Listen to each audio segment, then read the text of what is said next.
Hello, this is Jacob Ralph with Doing Things the Ralph Way, though that's definitely not always the right way. And this, what I have to show you today, is definitely not necessarily the right way, but it works. This is my carport. Let me show it.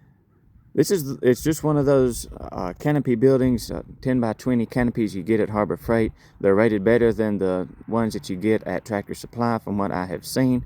And I took it and made it into a semi-permanent carport. As you can see, I put 2x4s in the ground. The dog there did not help a bit.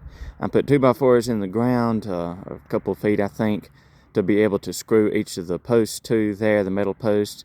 And I also braced each corner, as you can see here, with a 2x4 going down into the ground a few feet as well, diagonally. I also welded in a few pieces of scrap pipe across the top there, as you can see, to make kind of a A-frame style a roof support there, to add a little bit of rigidity to it. Of course, it's not going to be completely stable. It can't be, or otherwise it would break in the wind. So it has to flex some.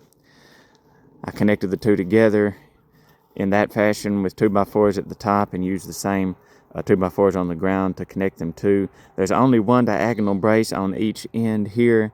I figured the support of the whole system together would be enough to keep the thing standing quite well. Did the same thing to the car side.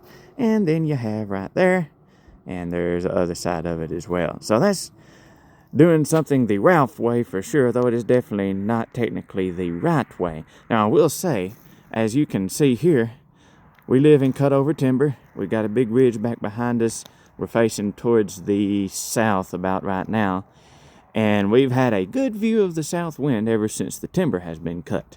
So this thing, sometimes you hear it out there flapping like a flag in the wind. It flaps like crazy, but so far it has stood up very well. It has worn through a couple of spots there on the tarp thing on the top. I could get another one of those if I cared enough to do so. But other than that, it has held up very, very well. I have taken off the top when I expected significant snowfall, anything over a few inches.